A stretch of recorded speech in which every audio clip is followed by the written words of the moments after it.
tanto eu como a minha esposa, meu filho como a minha nora, para nós sermos padrinho do casamento dela. E eu fiz questão de estar aqui para honrar esta família. Fizemos questão de estar aqui também, porque é a oportunidade de estar verbalizando a palavra de Deus, também passar um pouco com tempo com a minha irmã, porque nós tivemos aqui no final do ano, e nós já estávamos com saudade, porque nós somos em 3 irmãos, né?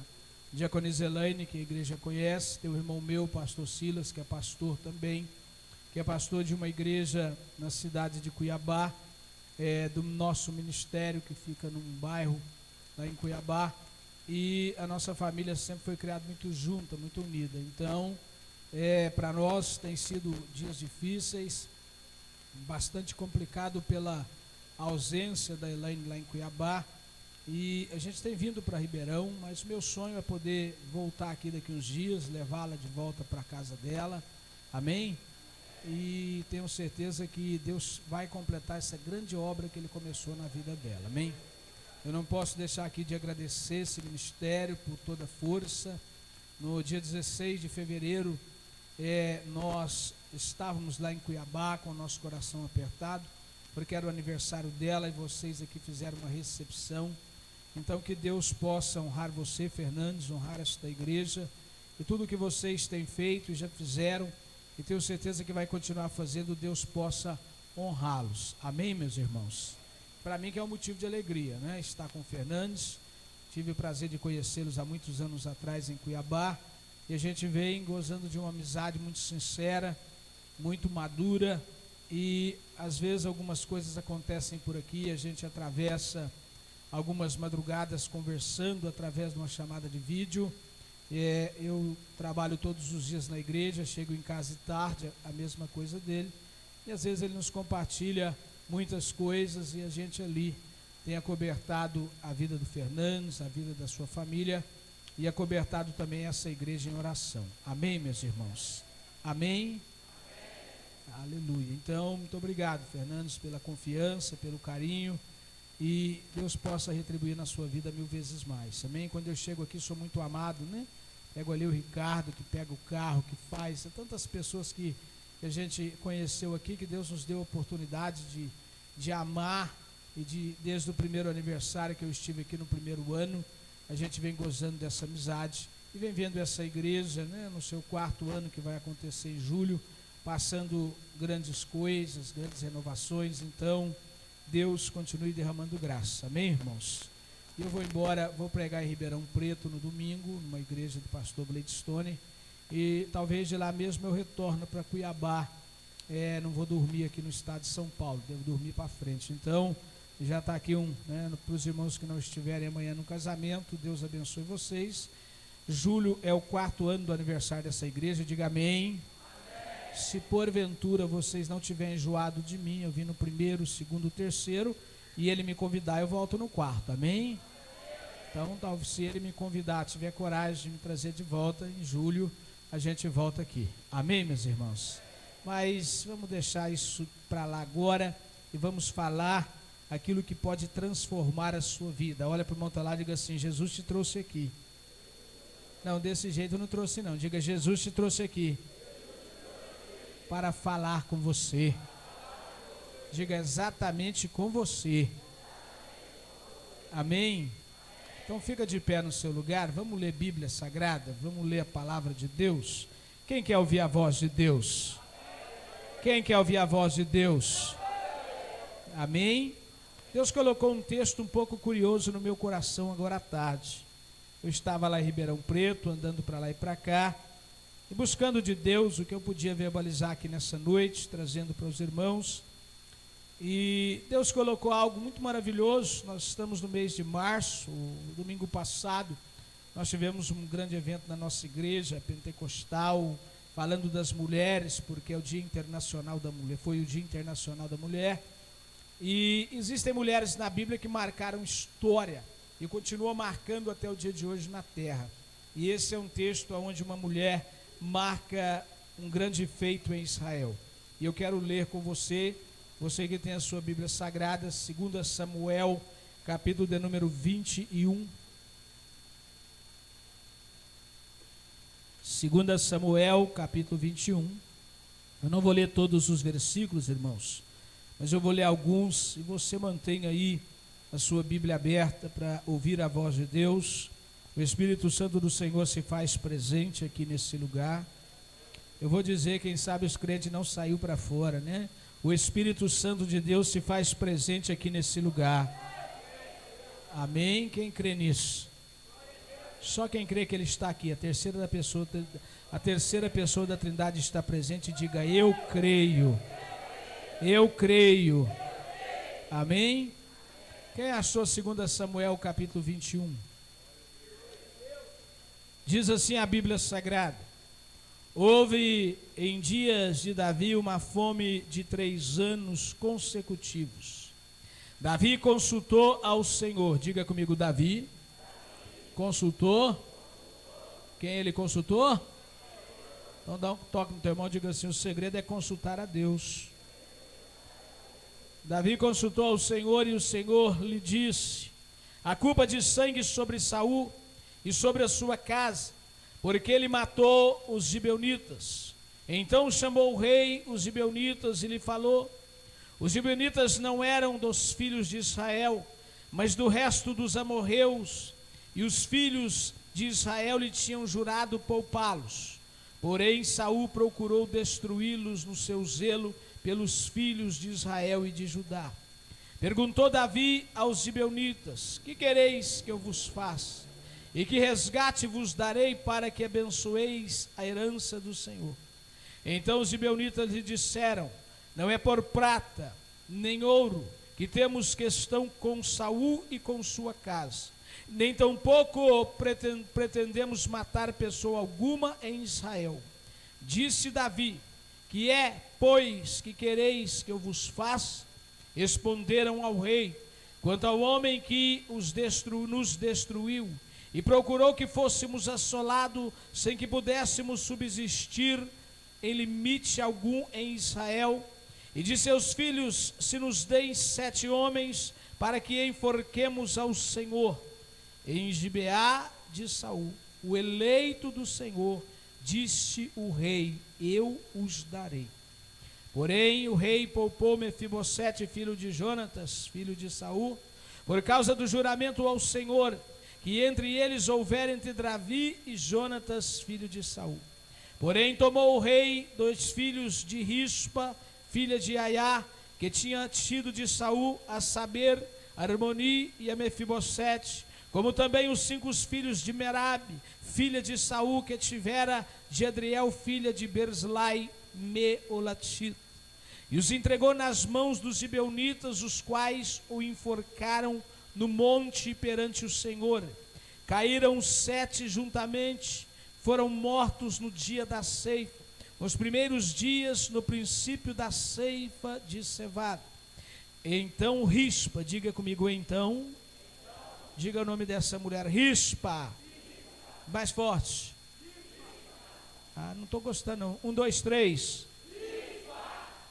Então Rispa, filha de Aiá, tomou um pano de saco e o estendeu para si sobre uma penha, desde o princípio da ceifa até que sobre eles caiu água do céu, e não deixou que as aves do céu se aproximassem deles de dia, nem os animais do campo de noite. Foi dito a Davi o que fizera Rispa, filha de Aiá, a concubina de Saul. Diga amém. Põe a mão no seu coração, irmão. Deixa eu dizer para esta igreja aqui uma coisa séria. Eu digo porque é uma igreja de amigo. Reverência não é quando você fica de pé para ler a palavra. A maior reverência é quando você assenta para ouvir. Então, por favor, na hora que nós estivermos falando, assente para ouvir, porque Deus tem algo para trazer a esta igreja nessa noite. Amém, meus irmãos? Porque às vezes seca a garganta, enche a bexiga, dá tique-tique nervoso e não existe. Deixa eu dizer algo para você. Um homem que nasceu na igreja, que prega a palavra de Deus há 30 anos, não existe nada mais importante na liturgia de um culto do que a palavra de Deus. A palavra de Deus é aquela que renove, é aquela que transforma, é aquela que exorta, é aquela que fala. Amém, meu irmão? Então, um importante momento é agora, de você ouvir e Deus falar com você. Então põe a mão no seu coração e diga assim: Senhor Jesus, nesta noite, fale comigo, através da sua palavra. Eu quero ouvir a sua voz. Amém? Sente no teu lugar fazendo barulho de crente vencedor.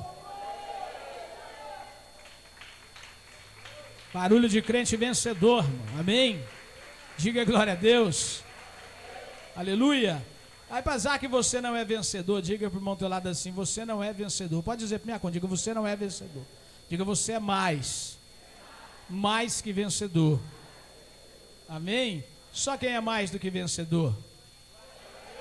Sabe que eu estava pregando esses dias num lugar e contando uma luta grande, passando por uma dificuldade, meu coração estava ali ansioso, e eu estava ministrando e tinha ido, feito como eu sempre faço a obra de Deus, pregando sem transmitir problema algum, mas o meu interior estava bem machucado, até por circunstâncias, não só da minha irmã, como de vários acontecimentos. E quando eu desci do púlpito, uma senhora me procurou e disse: fica tranquilo, pastor, o senhor é mais do que vencedor. Então diga: mais do que. Amém?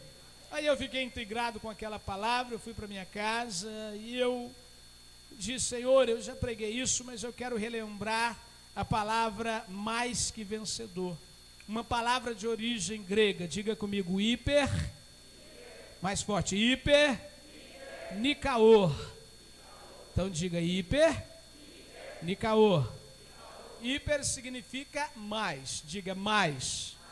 Então, às vezes é assim, você vai no mercadinho pequeno quando você quer comprar algo pequeno.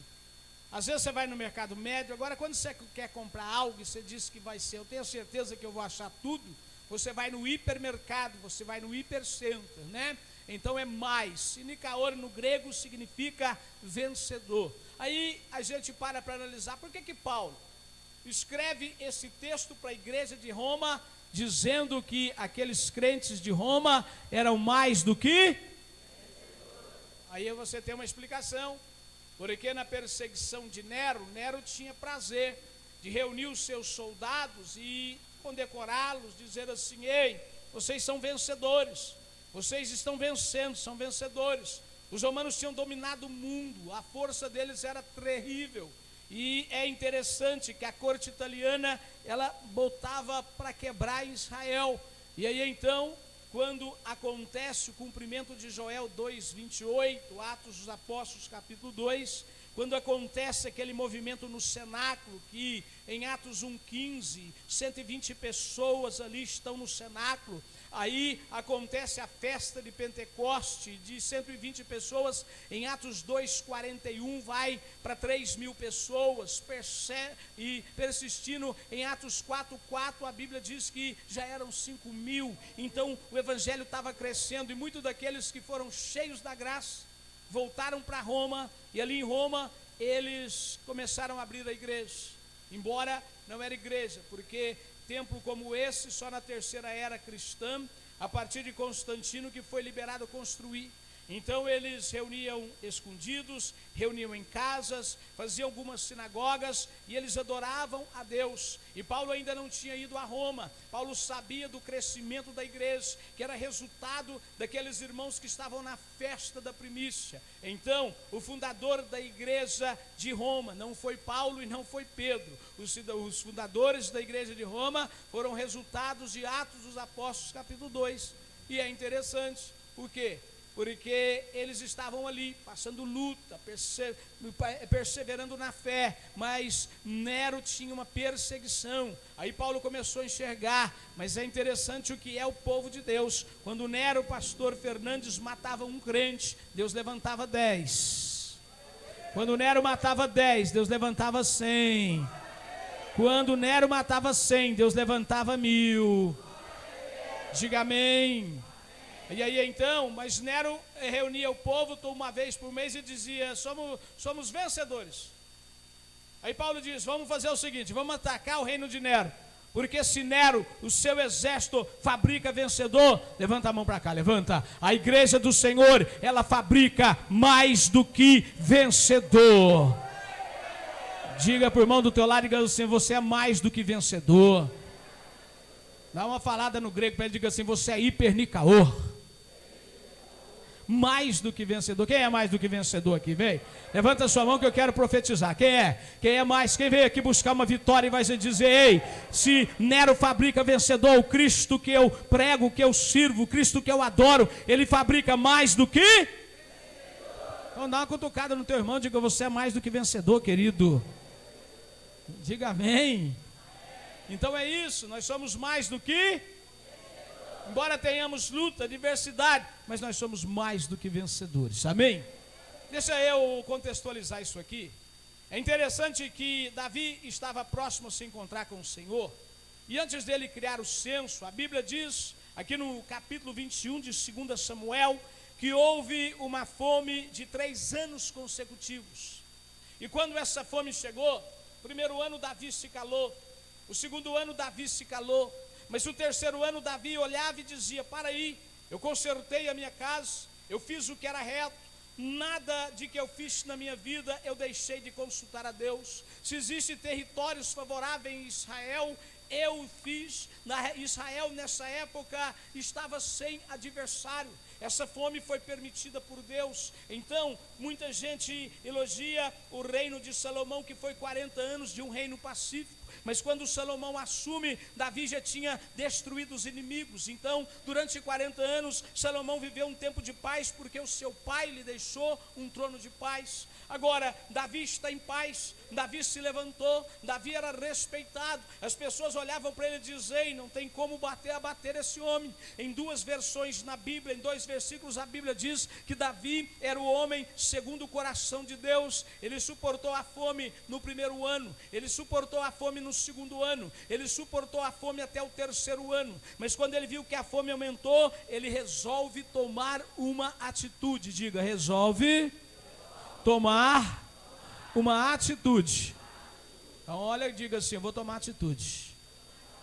A igreja do século 21 é sem atitude, as pessoas não têm atitude. Eu ensino a minha igreja, tem que ter atitude, entendeu? Está na hora da prova, tem que ter atitude. Davi, a Bíblia diz que ele vai tomar uma atitude. A primeira coisa que Davi faz é consultar o Senhor. O que Davi fez?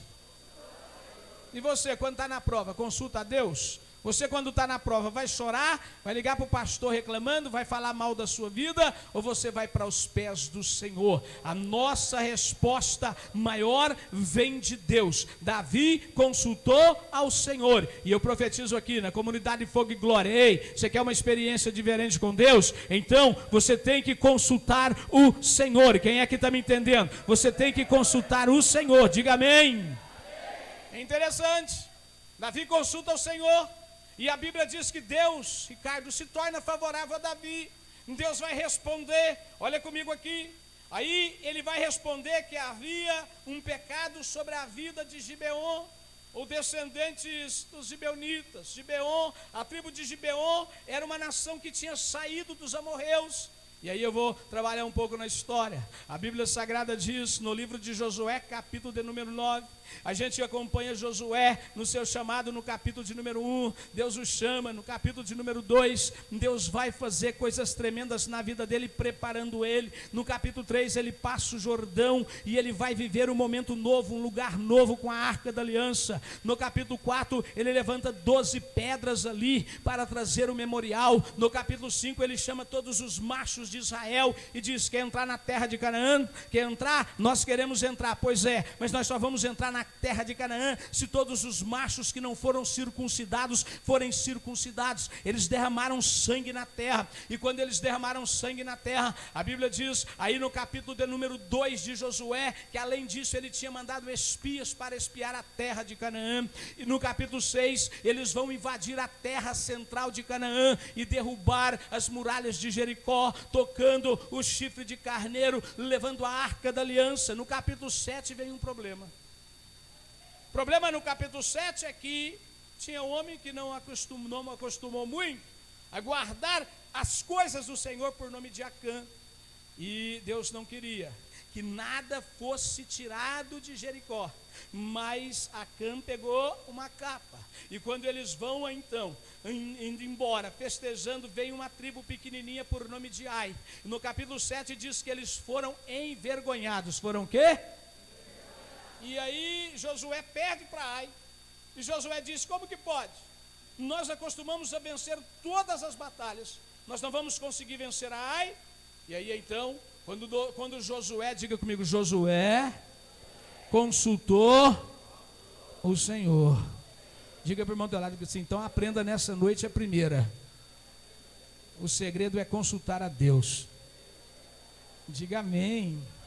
E é interessante, Josué consultou o Senhor dessa vez. Espera aí, você vai entender. Dessa vez ele consultou, o Senhor diz: há pecado na casa de Acã. E aí Josué mata Acã. E no capítulo 8, quando Acã já tinha morrido, Josué invade Ai de novo. Aí ele acaba com a tribo de Ai. E aí é interessante que ele vai para o capítulo 9, agora ele ganhou nome, agora tinha passado alguns anos e Josué estava forte. Os amorreus, jebuseus, heveus, eles e os fariseus disseram assim: agora vamos nos ajuntar contra Israel, vamos nos ajuntar contra Josué. E Josué tinha poder, por quê? Porque todo mundo estava vendo o grande estrago que Deus tinha feito em Jericó. Aí de repente uma tribo que era do lado, pastor Fernando, a tribo de Gibeon, e eles dizem assim: não vamos com os amorreus, porque conhecemos já o poder de força do Deus de Josué. E aí então, eles eram de perto, mas Josué não sabia, Israel não sabia quem era a descendente dos amorreus por nome de Gibeon. E os gibeonitas então, eles vieram à presença de Josué, eles vestiram roupas velhas, eles vestiram cilício de saco, eles pegaram pão bolorado, e eles vieram de lá para cá, e eles olharam: ei, somos de uma terra distante, Josué. E eles disseram aos príncipes de Israel: nós não queremos lutar contra você, porque sabemos o que o teu Deus fez, então dê paz para nós. Aí a Bíblia Sagrada diz, no livro de Josué, capítulo de número 9, no verso 14, que Josué não consultou o Senhor. E sabe o que Josué faz? Com todo Israel, eles abençoam Gibeon. Diga comigo: abençoam Gibeon. Amém? Agora é interessante, porque na Bíblia Sagrada, no Antigo Testamento, se um profeta de Deus levantasse a mão e estendesse uma bênção sobre uma nação, aquela palavra daquele homem de Deus teria valor para a eternidade. Quem está me entendendo aqui, diga amém.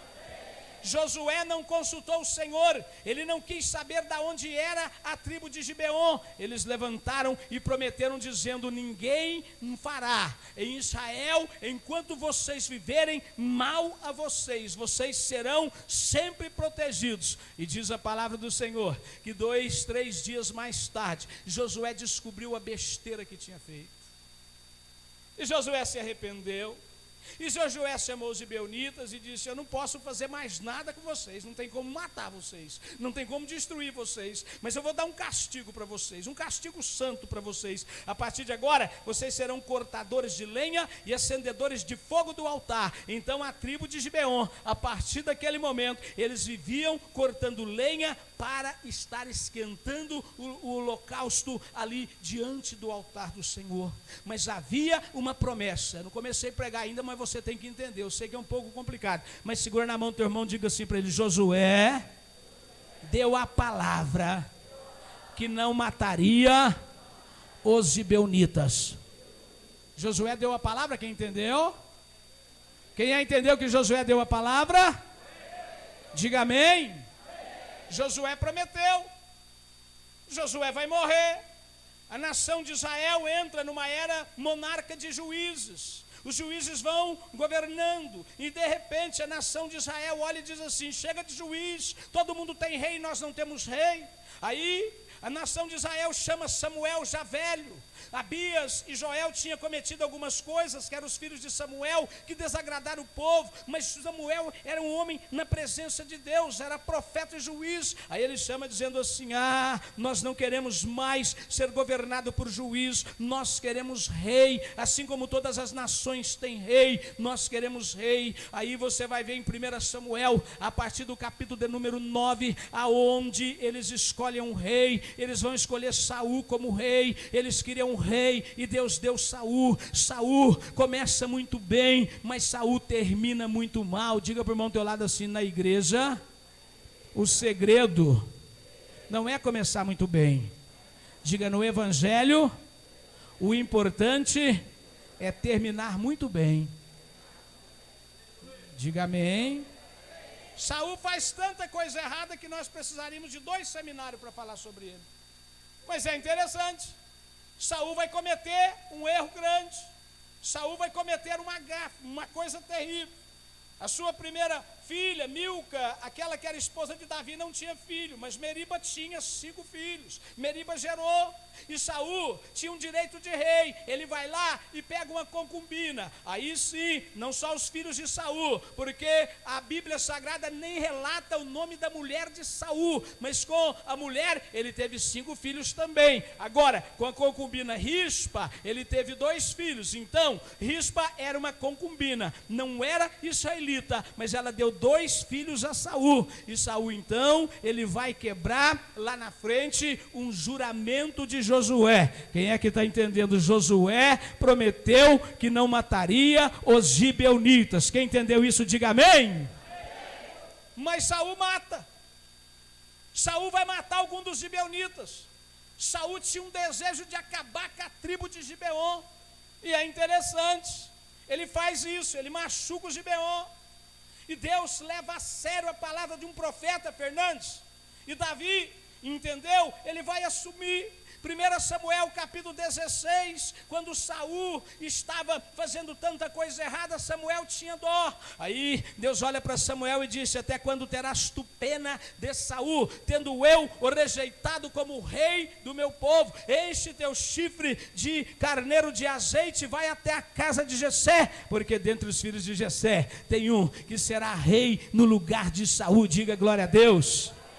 Mas diga para o irmão do teu lado assim: Saul já tinha matado os gibeonitas. Não pode, não pode. Aí eu fico pensando, aí o tempo vai passando, Davi já está com quase 40 anos de reino, e de repente Davi olha a circunstância dizendo: agora acabou meus inimigos, agora eu venci Amorreu, eu venci Filisteu, agora ninguém mais vai me abater. Davi estava vivendo, pastor Fernandes, o melhor momento do seu ministério. Aí vem um primeiro ano de fome, aí vem um segundo ano de fome, aí vem o terceiro ano de fome, e Davi vai consultar o Senhor. E quando Davi consulta o Senhor disse: deixa eu te responder, Davi, porque deixa eu profetizar algo aqui para começar a pregar para você entender. Porque quando você consulta a Deus, Deus te responde, viu? Quando você tem ousadia de ir para a presença de Deus, Deus não te deixa enganado. Só quem está entendendo, diga amém. Pastor, eu preciso que Deus trabalhe na vida do meu marido, vai para os pés do Senhor. Eu preciso que Deus trabalhe na vida da minha esposa, se agarre com o Espírito Santo e com o Senhor, porque o Deus que eu prego todos os dias da minha vida é Deus que faz obra, é Deus que realiza obra. Então, se você perguntar para ele, ele te responde. A Bíblia diz que ele não é cego, a Bíblia diz que as mãos deles não estão escolhidas e que nem os seus braços estão se retirados. Se ele levantar a voz, todos tremem. A palavra do Senhor diz que esse mundo que nós vivemos, em Isaías 66, é o estrado dos seus pés. A Bíblia diz em Naum capítulo 1 verso 3, que o pó, que essa a nuvem que você vê, é os pós do pé do meu Deus. Então deixa eu dizer para você, o segredo do crente do século 21 é se aproximar de Deus, é se aproximar do Senhor. O segredo é consultar a Deus, porque se perguntou, Deus responde. Quem é que crê nisso? Faz barulho de crente para me ouvir, vai. Diga amém. Então dá um toque no vizinho para ajudar o pregador. Diga: se você clamar, Deus responde. Jeremias 33:3, clama a mim e responder-te-ei, anunciar-te-ei coisas grandes e firmes que não sabe. Jonas capítulo 2, o verso 1, das profundezas do abismo clamei, das profundezas do mar eu gritei, eu estava no ventre de peixe e o Deus do céu ouviu a minha voz. Então deixa eu dizer algo para você: se você buscar, Deus responde. Se você buscar, Deus responde. Eu vou dizer até você desengasgar: se você buscar, Deus responde. Quem é que crê nisso, diga amém. Não fique enganado, irmão. Davi era um homem de Deus, tinha falhas como o homem teve, Teve problemas na sua casa? Teve. Mas Davi era um homem na presença de Deus. E é tão interessante que Davi consulta o Senhor. Aí o Davi disse assim, Deus disse para Davi, Davi, sabe qual é o problema? É que Saul quebrou a palavra de Josué. Josué prometeu que não encostaria nos gibeonitas, mas Saul matou os gibeonitas. Aí Davi disse, agora o que eu vou fazer? Ele manda chamar o rei dos gibeonitas. E aí, agora Davi está enrolado. Porque ele vai ter que conversar com o rei que está com o seu coração enfurecido. Ele vai chegar e dizer assim, o que você quer que eu faça, hein? Qual é o preço que nós precisamos pagar? Porque essa fome e essa praga, ela só vai sair se nós fizermos concerto com vocês. Talvez Davi olhasse e a ideia de Davi era, ele vai pedir terra, ele vai pedir dinheiro, ele vai pedir bens, mas não. Eles foram astutos, eles dizem assim, não temos nada contra você, Davi. Não temos nada contra a tua descendência, mas contra aquele homem que nos assolaste, nós temos algo para resolver com ele. Ele já está morto, mas você vai me dar 7 descendentes da tua casa, e nós vamos então fazer com que o seu nome e a geração de Saul seja envergonhado. E aí então Davi olhou e disse, é isso que vocês querem? Ele livrou o filho de Jonatas pela promessa que ele tinha com Jonas, por nome de Mefibosete, e ele entrega 7 homens para Gibeon, e Gibeon vai humilhar a nação de Israel. Gibeon vai levar 7 homens no campo e vai enforcá-los, e Davi não teve o que fazer. Por quê? Porque um dia a descendência de Saul enganosa, ela quebrou a palavra de um homem de Deus. Eu quero profetizar aqui nessa noite, eu venho como profeta, levanta a sua mão, vai. 2 Crônicas 20, o verso 20 diz assim, crede no Senhor teu Deus e estareis seguro, crede nos seus profetas e prosperareis. Davi agora já estava entendendo que Deus estava falando sério. Eu quero dizer a você que veio aqui nessa noite, Deus levanta profeta na terra para profetizar, e através da pregação, através da revelação, através de tantas coisas, eu quero que você saia daqui nessa noite com uma certeza no seu coração. Deixe de pensar A e pensar B, pensa no centro da tua adoração, que é o Senhor, porque o Senhor dos exércitos, Ele tem capacidade. Quando nós consultamos, Ele responde. Quando nós clamamos, Ele ouve a nossa voz. E Davi agora estava recebendo a resposta de Deus. Eu quero que você levante a sua mão, você que tem necessidade, você que quer ouvir a voz de Deus, glorifica o nome do Senhor, porque Deus te trouxe aqui para abençoar a sua vida. Diga amém. Diga glória a Deus. 5 netos, deixa eu dizer algo para você. Meriba, filha de Saul, tinha 5 filhos.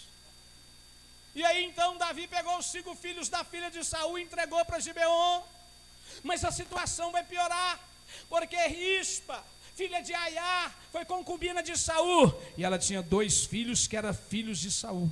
Então agora vai morrer, para todo mundo ver, 5 netos de Saul e 2 filhos de Saul.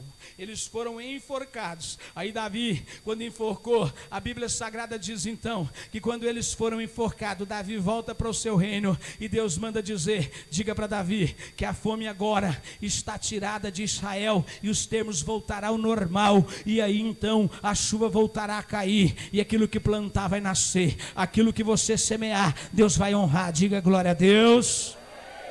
E aqui entra uma história triste, rapaz. E é interessante.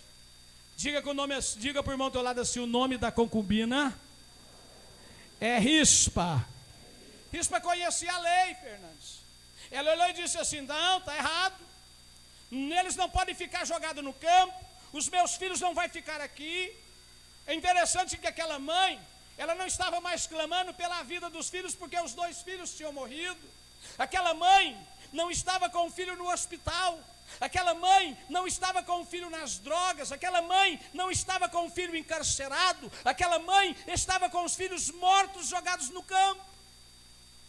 E é interessante, porque ela vai dizer, ei, eles são descendentes de rei, E a promessa de Israel é que eles têm que ser sepultados, que eles têm que ter um lugar de sepultura. Deixa eu dizer algo para você. Às vezes a gente reclama da nossa situação, a mãe chora porque o filho está isso, está aquilo. Às vezes a gente fica imaginando e pensando, quantas mães choram nesta hora. Por quê? Porque o filho às vezes ainda não voltou para a igreja, mas vai voltar, diga glória a Deus. Quantas mães choram porque o filho está doente, mas Deus vai curar, diga amém. Quantas mães choram porque os filhos estão nas drogas, mas Deus vai tirar, diga glória a Deus. Quantas mães choram porque o filho está no presídio, mas Deus vai tirar de lá. Deus vai honrar, diga amém. Agora você já imaginou uma mulher pegar um pano de silício, de saco, e durante 3 meses, ei, levanta sua mão para cá, eu vou fazer isso aqui, dá licença eu pegar essa almofadinha linda sua, vai, ele pega, aí vai, tem 2 filhos dela lá, está só ali os cadáveres, aí ela levanta o pano de silício, vem aves de dia, e ela espanta a ave dizendo, aqui no cadáver dos meus filhos você não toca, viu? E vem à noite, aí no cadáver à noite os animais, ela protegeu, diga para o irmão do teu lado assim, ela protegeu o cadáver dos filhos, durante 3 meses. Quantos meses? Já parou para ver a cena? Você já parou para pensar nisso? Rispa está lá 3 meses, joga para lá e vem para cá, cuidando de cadáver, irmão. Por quê? Porque ela queria que a lei se cumprisse na vida do filho dela. Aí é interessante, porque ela está fazendo aquilo, alguém passa e vê dizendo assim, isso aí vai ter que chegar na vida de Davi. Davi vai entender. E quando essa notícia chega até a mesa do rei, Davi se levanta e disse, não é possível que isso está acontecendo. Davi manda buscar os ossos de Jonatas, Davi manda buscar os ossos de Saul, Davi pega todo aquele povo, levanta sua mão para cá, e aquilo que Rispa está buscando vai acontecer. A única coisa que Rispa queria era um sepultamento digno para os seus 2 filhos, e o rei Davi ouviu a voz de Rispa. Você vai glorificar daqui a pouco. Se Davi, que é homem, ouviu a voz de uma mulher, imagina o Cristo ressurreto, o leão da tribo de Judá, a raiz de Davi, o rebento de Jessé. Ele conhece a tua luta, Ele conhece o teu clamor, e nessa noite eu posso ser profeta aqui. A Bíblia diz em Mateus 18, tudo que nós ligarmos na terra é ligado no céu. Teu clamor, tua luta, tua adversidade, teu choro, ela está chegando à presença do Rei Jesus. E se você crê nisso, joga a sua mão para cima e faz barulho, vai! Diga amém. E todo mundo sabe que eu sou um estudioso da nação de Israel, sempre estudei, mais de 30 anos estudando isso. Existe uma matéria na teologia que chama etimologia.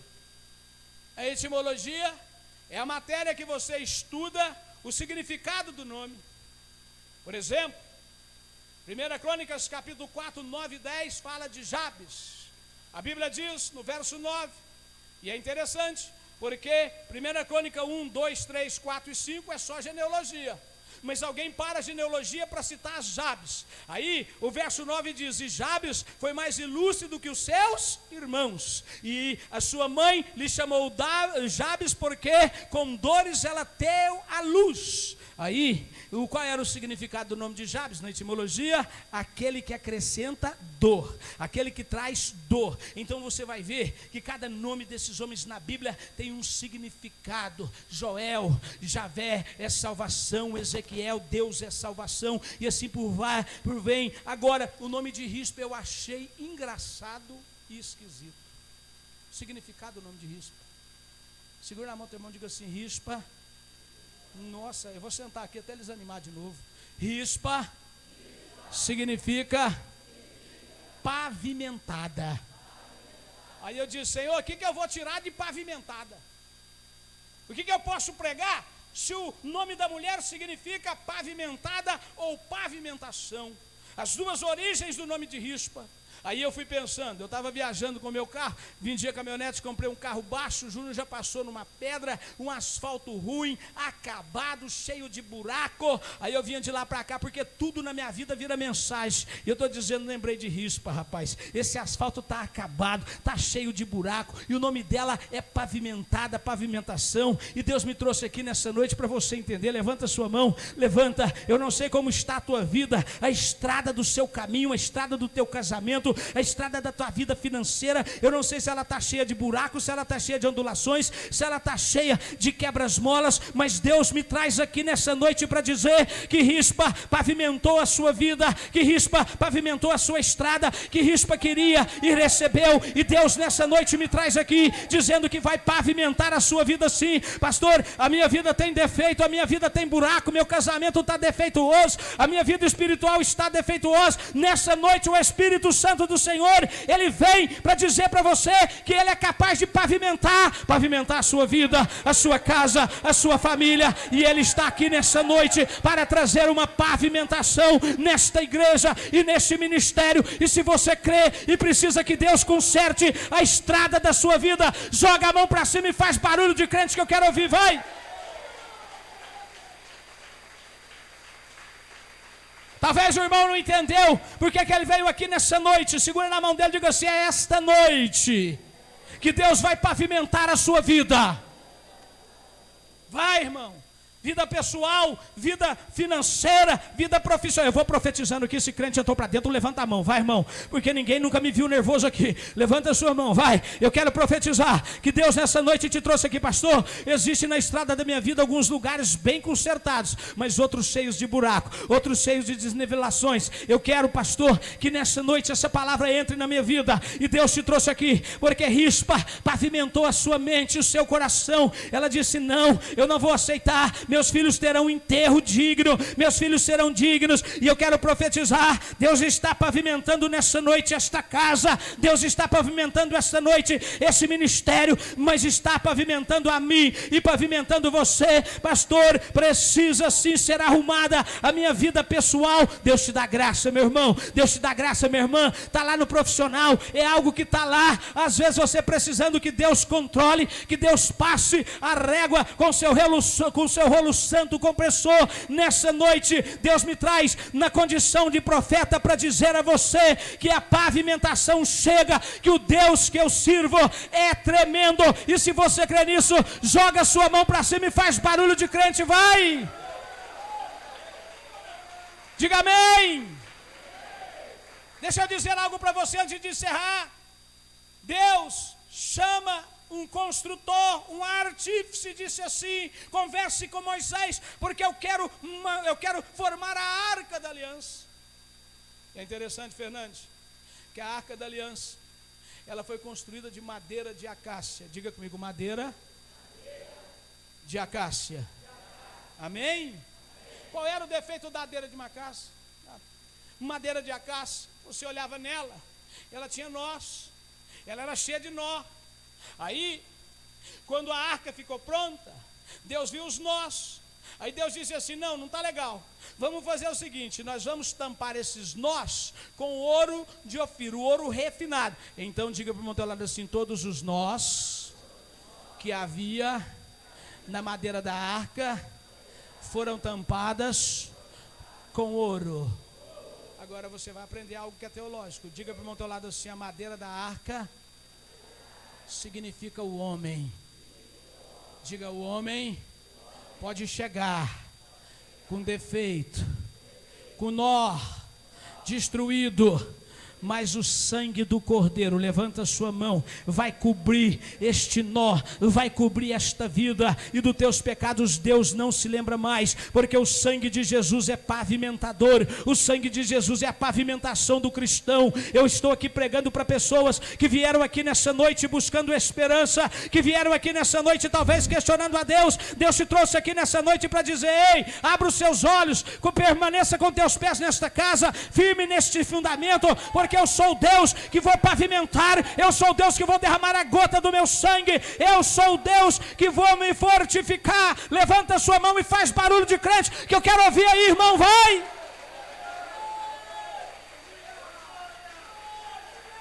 Diga amém. Segura na mão do teu irmão e diga para ele: é nessa noite que o sangue do Cordeiro vai pavimentar a sua vida.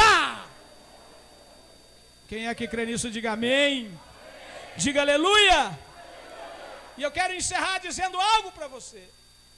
A gente pega, pastor Fernandes, o Salmo 94, a partir do verso 12, a gente fica pensando, quando a Bíblia diz que o justo florescerá como a palmeira, crescerá forte, diga comigo, crescerá forte como o cedro do Líbano. Diga para o irmão ao teu lado, 85 vezes aparece a palavra cedro na Bíblia. Quantas vezes? Agora é interessante, pega uma sementinha de cedro pequenininha, joga ela na terra, e aí você molha, você deixa, aí você diz, não, o campo e o orvalho vai remar. Aí o cara vem, no primeiro ano não vê nada, no segundo ano ele vê um brotinho saindo, aí no terceiro ano ele vê uma arvinha desse tamanhozinho, ele diz, esse trem não vai vingar. Por quê? Porque até o terceiro ano o cedro, diga para o irmão do teu lado, até o terceiro ano o cedro só cresce para fora da terra 5 centímetros. Quantos? 5. Aí alguém diz assim, mata essa praga. E ele vai. Aí ele chega todo cheio de razão e leva a mãozinha na ervinha de 5 centímetros e tenta arrancar e não consegue. Ele, alguma coisa chama atenção, ele não sai da terra. Diga para o irmão do teu lado, é ruim de arrancar, hein? Diga para ele. Diga, eu tenho raiz aqui. Diga amém. Então olha para o irmão do teu lado e diga assim, em 3 anos. Ai, Deus livre, eu queria estar pregando lá em Cuiabá agora, em criancinha. Vai, levanta sua mão e diga assim, em 3 anos. O cedro cresce para fora 5 centímetros, mais para dentro a sua raiz se fortalece e cresce 1,5 metro. Segura na mão do teu irmão aí, segura, vai. Segura na mão do teu irmão agora, segura. Diga para ele assim, não há nada que vai arrancar você da presença de Deus. Diga, você tem raiz profunda. Só quem tem raiz aqui já recebeu a palavra nessa noite. Comece a glorificar, porque Deus te trouxe aqui para te dar uma vitória nessa noite. Levanta a sua mão e faz barulho de vencedor, porque Deus está neste lugar. Esta igreja tem passado transformação, mas o que Deus vai fazer é grande. Eu estou profetizando aqui, irmão. Eu estou há 30 anos fazendo isso. Fernandes começou uma campanha e muitas coisas estão acontecendo e vai acontecer. Você vai crescer junto com esse ministério, tua vida financeira vai crescer junto. Deus vai pavimentar a sua casa, Deus vai pavimentar a sua empresa, Deus vai pavimentar o seu trabalho. Ele vai te honrar, irmão. Ele vai te honrar, Ele vai te honrar, Ele vai te honrar. E só quem recebe isso, balança a mão aí, faz barulho de crente vencedor, vai. Diga amém. Quem é que recebe essa palavra? Quem recebe essa palavra, diga aleluia. Meu querido, passou a hora, desculpa, Fernandes. Mas a benção, sabe que aqui o culto termina um pouquinho tarde mesmo, né? Amém? Diga aleluia. Então a primeira coisa que eu disse antes de ler a Bíblia aqui foi, não, eu já tinha lido a Bíblia, mas eu disse algo. Diga para o irmão ao teu lado assim, você é hipernicaor. Mais o quê? Então, pelo amor de Deus, irmão, está com medo desse irmão que está do teu lado? Dá um grito no ouvido dele e diga assim, você é mais do que vencedor. Ele não vai ficar bravo com você não. Se ele ficar bravo, manda ele bater no Ricardo.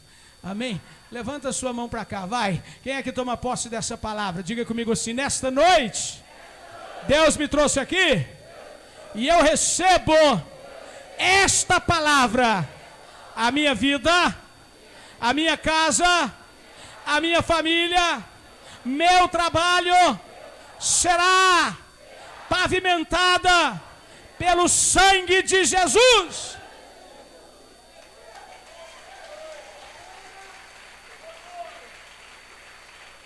Quem é que recebeu isso? Diga amém. Então põe de pé no teu lugar, fica de pé no seu lugar, irmão. Fica de pé, põe a mão no seu coração. Põe a mão no seu coração nessa noite e diga assim: obrigado, Jesus, por esta palavra. Quem recebeu essa palavra? Quem que recebeu? Quem recebeu essa palavra? Faz uma oração comigo, ajuda o pregador que já está cansado, vai. Levanta a sua mão para cima e diga assim: Senhor Jesus, nesta noite, eu tomo posse desta palavra para a minha vida, para a minha casa, para a minha família. Eu quero sair daqui nesta noite com esta palavra guardada no meu coração. O Senhor vai restaurar, o Senhor vai pavimentar, o Senhor vai tirar dos buracos, o Senhor vai fazer vias novas.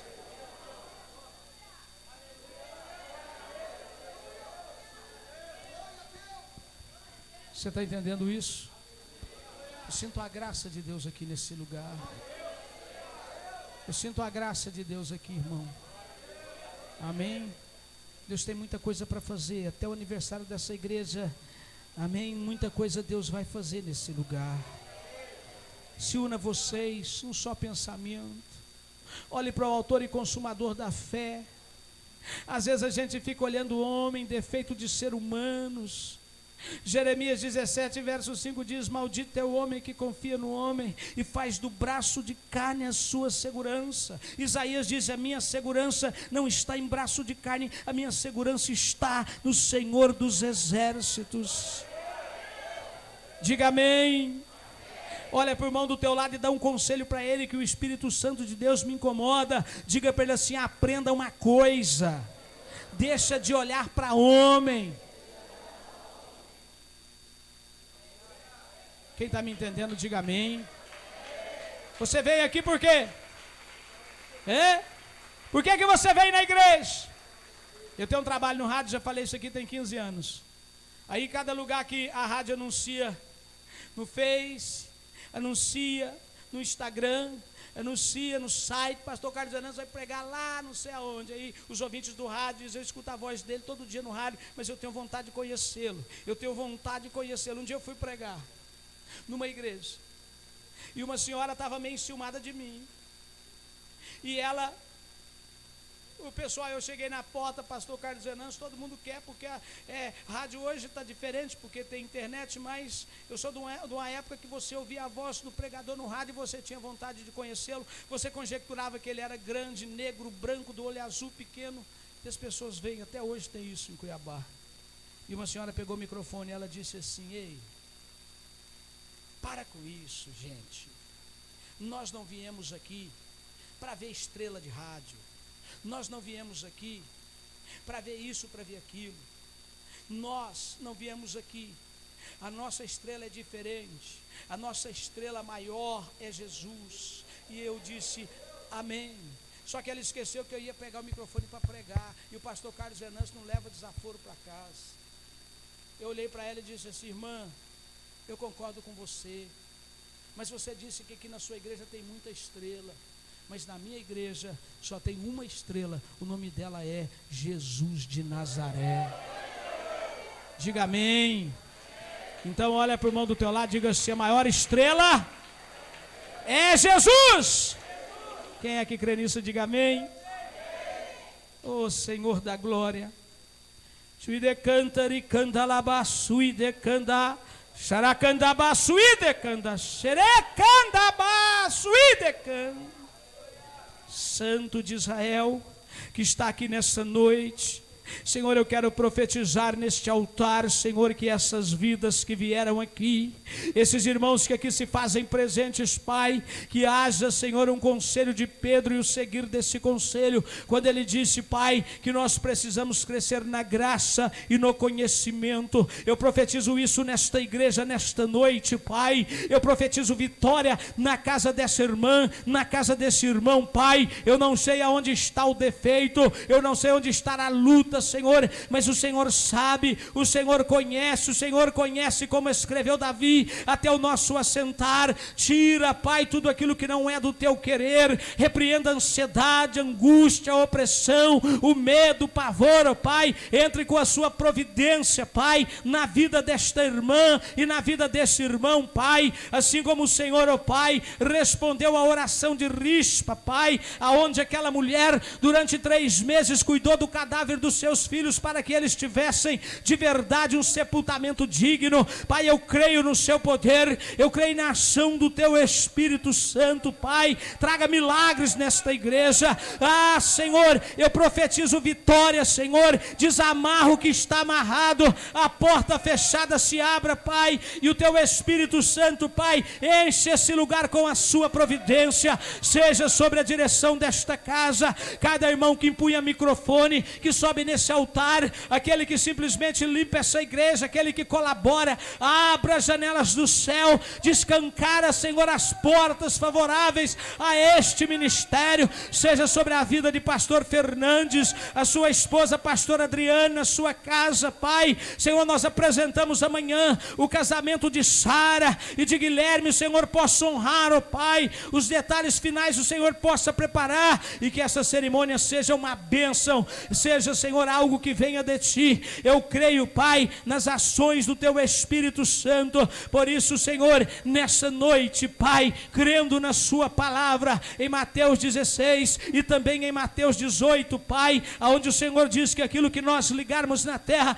é ligado no céu. Eu ligo esta palavra, Pai, ao coração desse irmão e ao coração dessa irmã, e eu quero bênção nesta igreja. Repreenda todo levante, toda palavra de maldição, toda obra das trevas, todo levante do inferno caia por terra, Pai. Que haja discernimento, que haja sabedoria, que a mão do Senhor se torne favorável, Pai, a este lugar. É a minha oração em nome de Jesus. E a igreja diz: levante a sua mão mais alto que você puder, antes de bater palma. Diga comigo assim: toda honra, toda glória jamais será dada a homem algum. Toda honra, toda glória sejam dadas ao meu Deus. Ele, você aplauda de mão para cima, vai. Glória a Deus. Aponta o dedo na cara do teu irmão antes de você sentar. Diga assim: faça-me um favor, irmão. Deus não te trouxe aqui para passear. Deus te trouxe aqui para falar com você. Tome posse desta palavra para a sua vida, em nome de Jesus. Senta no teu lugar, fazendo barulho de crente vencedor, vai. Barulho de crente vencedor, irmão. Glória a Deus. Obrigado, meu irmão. Deus abençoe, viu? Muito obrigado.